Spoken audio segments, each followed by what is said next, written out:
코스피가 2008년 글로벌 금융위기와 유사한 모습을 보여주고 있어요. 160개월 이동평균선 그리고 60개월 이동평균선입니다. 글로벌 금융위기 그리고 현재 160개월 이동평균선에서 정확히 지지를 받아주고 있는 모습을 볼 수 있죠. 그리고 60개월 선을 뚫고 나서 이때부터 강한 상승 랠리가 나왔어요. 현재는 이 60개월 이동평균선을 넘지 못하고 이 저항에 막혀있는 모습입니다. 여기를 뚫게 된다면 어떻게 될까? 안녕하세요, 상승효과입니다. 작년에 보여드린 차트예요.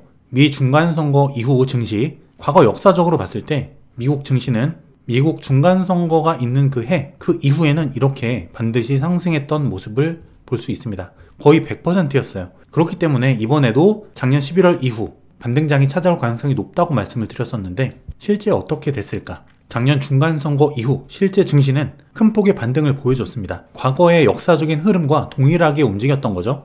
이렇게 증시는 과거와 유사한 패턴을 보여주는 경우가 매우 많아요. 코스피 지수 연봉입니다. 2000년대 이후 파란색 음봉이 박힌 조정장 그 이후 물론 이렇게 2년 연속 하락이 나왔던 경우도 있었지만 하락장이 나온 그 다음에는 반드시 그 빨간색 양봉이 뜨면서 상승 흐름이 나타났던 거를 볼 수 있어요. 작년 큰 하락장 후 반등을 보여주고 있죠. 우리가 기본적으로 알아야 될 증시의 원리, 하락장은 일시적입니다. 그리고 기본적으로 증시는 우상향하는 특성을 가지고 있어요. S&P 500 미국 증시도 마찬가지. 하락한 해 그 다음에는 반드시 빨간색 양봉들이 박힙니다. 마찬가지로 하락장은 일시적이라는 거예요. 워런 버핏이 주주 서한을 보냈죠. 미국 경제 추진력은 반드시 돌아온다.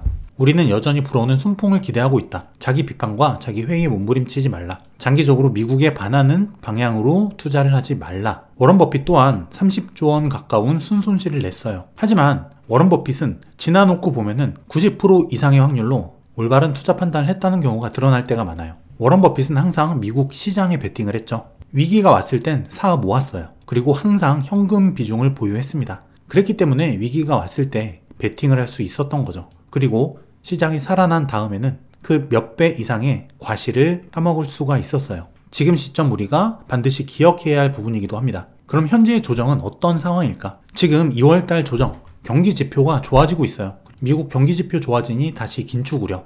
달러 뛰고 금값 내렸다. 실업률이 떨어졌어요. 고용이 좋다는 얘기죠. 임금 상승률이 높게 나타날 우려. 그리고 소비자 물가지수가 시장 추정치보다 높게 나왔어요. 소매 판매도 마찬가지. 결국 이렇게 지표가 좋아진다는 이야기는 뭘까? 경기 호황을 의미하고 경기 호황은 곧 인플레가 상승할 우려를 나타내요. 그럼 긴축을 강화하겠죠? 반대로 증시는 약화됩니다. 당연히 달러는 뛰고 증시는 하락하는 수순이죠. 또 PMI 지수도 50을 넘었어요. 50을 넘는다는 얘기는 뭐냐면 경기 화랑 국면을 의미합니다. 경기가 화랑이다. 소비도 많아지고 돈도 많이 쓰고 경기가 나쁘지 않다는 얘기예요. 그러면 물가에 대한 우려가 살아있기 때문에 고금리 긴축을 유지합니다. 이런 기조는 곧 증시 하락으로 연결이 되죠. 지금이 이런 상황인 거예요. JP모건 CEO 제레미 다이먼 미국 금리 6% 도달할 수도 있다. 굉장히 암울한 전망을 내놨는데 실제로 CPI가 발표된 이후 이 빨간색이에요. 빨간색 화살표. 기존에 파란색이 5.25 최고금리 5.25 정도 예상을 하다가 CPI가 발표된 이후 최고금리가 5.5%까지 부정적으로 나오기 시작했어요. 그리고 3월 FOMC 빅스텝 확률이 점점 올라갑니다. 0.25에서 그칠이라는 예상이 많았는데 3월 달에 0.5 빅스텝 밟을 수 있다는 전망이 24%까지 올라가고 있어요. 지표가 좋게 나오고 있는 영향이에요. 자, FOMC 미팅 이렇게 3월 달, 5월 달, 6월 달 이렇게 남았는데 이때 0.25가 아니라 0.5를 올린다면 금리는 5가 아니라 5.25가 될 거예요. 그런데 제레미 다이먼 이야기처럼 이게 최종적으로 6%가 되려면 남아있는 FOMC에서 0.25씩 올리는 게 아니라 여기서 0.25씩 두 번을 더 올린다는 얘기가 되겠죠. 여기서 빅스텝이 두 번 더 나타날 수 있다. 이런 전망인데 일단 제 개인적인 생각은 그렇게까지 가지 않을 거라고 생각을 해요. 일단 이 세 번 정도 여기까지는 저도 생각하고 있습니다. 하지만 거의 이게 마지노선이 아닐까. 그리고 어쨌든 지난 FOMC에서 제롬 파월 연준 의장이 디스인플레이션이란 단어를 엄청나게 남발을 했어요. 어쨌든 단기적으로 일부 지표들이 좋게 나왔지만 대세 하락하고 있는 인플레이션, 대세 하락 기조는 동일하다는 거죠. 하락이 이렇게 되는 게 아니라 이렇게 계단식으로 반등을 하면서 내려갑니다. 주가도 마찬가지죠. 인플레도 마찬가지예요. 이렇게 한 번에 꽂히는 게 아니라 반등을 주면서 꽂힌다는 거죠. 결국 최악으로 본다면 이 정도까지는 올릴 수 있겠지만 이 이상 올라가진 않을 것 같다. 그리고 지표가 잘 나온다면은 여기서 멈출 수도 있다. 5.25까지 올리고 0.25씩 두 번 올리고 6월 달에는 동결될 가능성도 저는 생각하고 있습니다. 물론 지켜봐야 되겠죠. 하지만 결국엔 이렇게 올리던 아니면 3월 달에 빅스텝 0.5를 올리던 물론 예측보다 높게 올라가기 때문에 증시에 한번 충격은 오겠지만 결국 하락하고 있는 물가, 멈춤으로 가고 있는 금리, 이 대추세는 바뀌지 않는다는 거예요. 결국 증시의 우상향도 일어날 것이다 라고 보고 있는 겁니다. 중장기 흐름은 어떨까? 먼저 S&P 500 그리고 코스피 둘 다 장기 하락 추세를 벗어났어요. 뚫어냈다는 거죠. 그리고 또 하나 지금 볼 수 있는 거는 하락 추세에 대한 리테스트 구간으로 볼 수 있다. 뭐냐면 이 하락 추세 보통 이런 저항을 뚫고 나면은 그 저항을 다시 리테스트하고 올라가는 경향이 있어요. 수평 저항도 마찬가지. 주가가 이렇게 여러 번 두드리면서 뚫어냈다면 그냥 이렇게 올라가는 경우도 있지만 보통 이렇게 다시 그 저항을 리테스트 확인하고 올라가는 경우가 있다. 지금이 뚫고 리테스트하고 다시 올라가는 과정이 있을 수도 있다. 물론 더 빠질 수 있습니다. 더 빠질 수 있고 말씀드릴 환율, 금리 이 부분도 같이 지켜볼 필요가 있어요. 미국 생산자 물가지수가 5.4 예측이 들어왔는데 6%가 나왔다. 전월 대비해서는 0.4를 예상했는데 0.7이 올랐다. 이렇게 예상치를 큰 폭으로 상회한 생산자 물가지수 덕분에 조정이 나온 거죠. 하지만 결국 이 전년 동월 대비, 전년 대비한 물가 지수는 점차 낮아지고 있다는 거예요. 중요한 건 전월 대비라기보다는 전년 대비 이 하락 추세입니다. 예상 컨센보다 높게 나왔기 때문에 이 물가 상승에 대한 우려가 다소 생겨나고 있지만 결국 이 대추세는 바뀐 게 없다. 소비자 물가지수 CPI도 마찬가지. 하락 추세죠. 항상 컨센보다 좋게 나오면 주가는 오르고 컨센보다 나쁘게 나오면 주가는 빠지죠. 물론 단기적으로 컨센을 하회했다면, 컨센보다 안 좋게 나왔다면 증시는 출렁일 수 있어요. 하지만 중장기적인 대추세는 바뀌지 않았다. 그리고 계속 말씀드리듯이 이렇게 빠져도 반등을 주면서 빠지기 때문에 이런 증시의 조정은 우리가 인정하고 넘어가야 된다는 거예요. 지난 시간에도 말씀드렸던 주택가격 미리 빠지고 1년 정도 후행하는 CPI 렌트비 이건 아직 안 빠졌다고 말씀드렸죠. 시차가 있기 때문에 결국에 지금 먼저 빠지고 있는 주택가격 이거를 CPI 렌트비 물가지수가 따라갈 수밖에 없다. 시차를 두고 그렇다면 하반기에는 CPI 지수의 34% 비중을 차지하는 이 주거비 결국 크게 빠질 수 있다라는 거예요. 그럼 여기에 선행하는 주가 렌트비가 하반기에 빠진다면 최소 올해 2분기 정도까지는 주가도 어느 정도 반등해 줄 수 있다고 볼 수 있는 겁니다. 대추세, 물가 안정 추세죠. 금리 인하 추세입니다. 물가가 하락하더라도 반등을 주면서 하락하는 거예요. 금리도 하락하더라도 쭉 빠지는 게 아니라 반등을 주면서 빠진다. 이런 출렁임에 동요하기보다는 이 과정을 우리가 인정하는 게 중요하다는 거예요. 또 중국 경제가 코로나에서 벗어나면서 본격적인 회복을 알리고 있다는 것. 분명히 증시 회복과도 연결이 될 겁니다. 작은 흐름은 항상 큰 흐름 속에서 나타나죠. 중요한 건 큰 흐름을 캐치하는 겁니다. 일단 10년물 국채 금리 반등권 말씀드린 곳에서 반등이 나왔지만 제 생각보다 반등이 훨씬 세요. 그리고 지금 중요한 지지 구간 살짝 넘어줬습니다. 좋지 않은 건데 여기서 만약에 이 국채금리가 바로 빠져준다면 크게 빠질 수 있어요. 국채금리가 올라간다는 건 증시 조정을 의미합니다. 근데 이게 만약에 여기서 지지받고 올라간다면 증시 조정이 추가로 나타날 수 있겠죠. 하지만 주요 저항을 넘었다가 바로 빠지는 경우에는 크게 빠질 수 있다. 이런 경우에는 증시가 다시 반등으로 돌아설 수 있다는 거예요.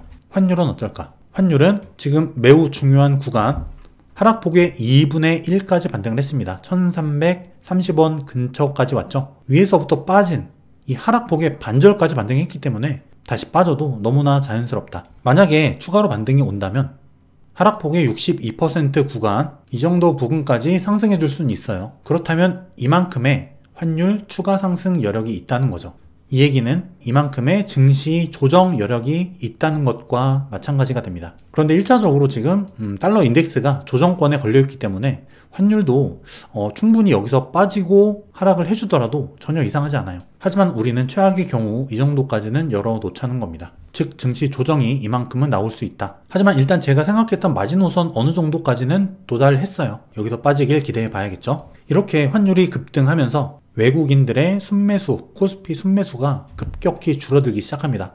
이렇게 많이 샀다가 도로 파는 거죠. 실제 외국인들 코스피 매수 현황 이렇게 많이 사다가 최근 며칠 계속 팔고 있습니다. 환율 상승에 따른 외국인 매도세가 실제로 보여지고 있다. 결국 이 환율 반등세가 어디서 멈추냐에 따라서 증시의 운명이 결정될 거예요. 하지만 증시에 악영향을 주는 이 환율 상승도 최근 미국 지표들이 좋게 나옴에 따라서 반등을 하고 있는 것이기 때문에 대추세는 하락이라고 말씀드렸죠. 이런 중간중간 튀어 올라가는 여기에 따른 환율 상승이기 때문에 결국 다시 꺾일 수밖에 없다는 거예요. 또 하나 긍정적인 부분은 뭐냐면 시중 예금 금리가 급락을 하기 시작합니다. 시중 금리는 먼저 빠지고 있다는 거예요. 이렇게 수신 금리, 예금 금리가 빠지면 어떻게 되느냐?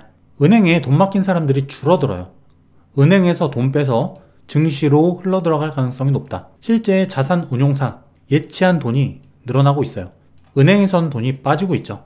이 얘기는 돈이 증시로 흘러들어가고 있다는 이야기예요. 실제 금리가 어느 정도 동결이 되고 올해 상반기나 이렇게 동결이 어느 정도 되는 시점이 오면은 시중금리는 더 급격하게 빠질 거기 때문에 예금에서 증시로 돈이 더 많이 흘러들어갈 거예요. 불과 한 달 만에 투자 예탁금, 증시 투자 예탁금이 4조 이상 증가했다는 것, 증시로 어느 정도 돈이 몰리기 시작했다는 거예요. 그리고 S&P 500 기술적으로 좀 살펴보면 제가 중요 구간이라고 말씀드렸던 이 구간 약 4100 좀 아래 부분인데 여기를 아래로 이탈한 상태죠. 다시 여길 넘어주는 게 관건입니다. 하지만 일단 이런 하락 추세에 대한 리테스트라고도 볼 수 있는 구간이기 때문에 아랫꼬리가 길게 나왔죠. 매수세가 어느 정도 나와줬기 때문에 이 하락 추세에 대한 리테스트 반등 가능성도 우리가 열어놓자. 그리고 만약에 여기를 추가로 깨고 내려간다면 이 정도까지는 열어두는 게 좋을 거예요. 이만큼의 환율 반등, 환율이 이만큼 열려있다고 말씀드린 그 정도의 가격 하락이 나올 가능성이 높다. 여기가 환율 0.5 구간, 여기가 환율 62% 구간. 환율이 0.5 여기서 멈춘다면 반등을 할 것이고 62%까지 환율이 올라간다면 여기 정도에서 증시는 반등을 할 것이다. 충분히 이 리테스트 가능성도 열어놓을 수 있다는 거예요. 가능성 부분에서. 어쨌든 제가 2월달 조정을 어느 정도 말씀드렸던 거는 과거 역사적으로 2월달이 약세장이었기 때문이에요.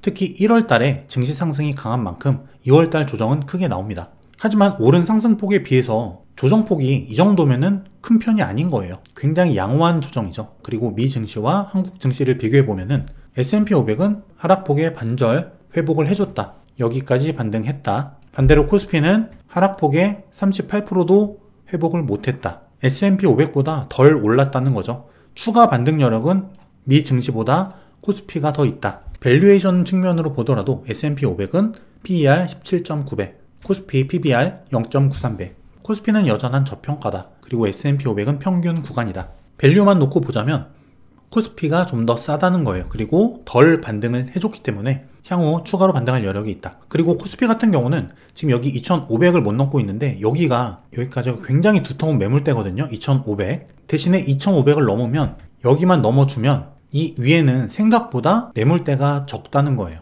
2500을 일단 넘어주는 게 관건이다. 코스피 같은 경우는. 그리고 우리들이 지수 하락을 걱정하는 동안 지수 추가 폭락할 거니까 주식 투자하지 마라. 이런 이야기 들으면서 관망만 하는 동안에 이미 수십 프로, 수백 프로 오른 종목들이 있다. 특히 엔비디아, 챗 GPT, AI 이 트렌드에 맞춰서 실적도 예상치를 상회했고 굉장한 수혜를 보고 있죠. 저점 대비 120% 상승을 했어요. 유튜브에서 추가로 증시 빠질 거니까 현금화해라, 주식 팔아라 이런 이야기에 매몰되는 게 아니라 우리는 개인 투자자예요. 지수만 사고 파는 게 아니라 우리는 종목을 사고 파는 개인 투자자란 말이죠. 그러면은 이런 좋은 종목들, 트렌디한 종목, 향후에 반등장에서 주도주가 될 산업과 종목 이걸 찾는 게 중요하다는 거죠. 테슬라도 지금 100% 넘게 올랐죠. 엔비디아 120%. 국내에도 이런 종목들 허다합니다. 증시 폭락 올 거야. 투자하면 안 돼. 이런 분들은 이런 기회를 다 놓친 거죠. 중요한 거는 유튜버의 이야기가 아니라 나의 공부, 관심, 손품, 발품을 통한 얼마나 좋은 종목을 찾을 수 있느냐 거기에 달린 거예요. 정리를 해드릴게요. 현재 증시 조정의 흐름은 작년 중간선거 이후 상승 흐름 그대로 가고 있다. 그리고 현재 2월달 조정은 현재까지 일어난 급등에 따른 당연한 자연스러운 조정이다. 경기지표가 잠깐 좋게 나왔죠. 이에 따른 인플레 압력, 물가 상승 압력 여기에 따라서 금리와 환율이 상승하면서 증시가 잠깐 조정이 온 거예요. 대세 하락 중에 조정 흐름이라는 거죠. 큰 흐름을 우리가 챙길 필요가 있다는 거예요. 또 역사적 흐름을 보자면 2월은 과거 역사적으로 조정장이었습니다. 대대로 약세장이었다. 그리고 3, 4월은 반등장 가능성이 높다. 특히 1월달에 호황장이 왔을수록 2월달 조정장은 강했고 3, 4월달 반등도 강했다. 이런 2월달의 조정, 물가 하락은 이런 반등을 동반하며 하락을 한다는 거예요. 이거를 꼭 기억하시기 바랄게요. 역사적으로 그래왔습니다. 환율은 현재 구간에서 재하락해 주거나 혹은 여기서 추가 상승을 하더라도 제한적인 상승을 할 것이다.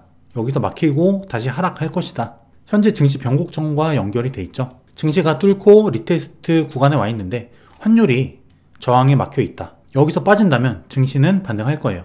반대로 환율이 추가 상승을 하고 빠진다면 한 번 더 빠졌다가 다시 반등할 가능성이 있습니다. 환율과 달러 인덱스를 눈여겨보자는 거예요. 그리고 우리가 지수를 걱정하는 동안 반등 종목이 다수 나왔어요. 이미 하락폭을 상당 부분 회복한 종목이 많습니다. 유튜브를 맹신하지 마시고 나 스스로 실력을 키우지 않으면 절대 살아남지 못해요. 그리고 지수 밸류에이션 여전한 저평가 구간입니다. 코스피는 확연한 저평가, S&P 500 평균 구간이다. 그리고 코스피 반등이 적었기 때문에 코스피 반등폭이 S&P 500보다는 조금 더 나올 가능성이 있어 보인다는 거예요. 그리고 금리가 지금 이렇게 멈춰가고 있죠. 앞으로 FOMC들이 이렇게 남아있지만 결국 금리는 이때 뭐 0.5를 올리든 0.25를 올리든 결국 올리다가 올해 중순쯤 되면은 멈출 거라는 거죠. 이거는 기정사실입니다. 그러면 그 다음에 어떻게 되죠? 하락한다는 거예요. 금리는 빠진다. 그럼 이때는 증시는 먼저 선반영해서 움직이기 때문에 우상향 장세가 나와줄 수 있다.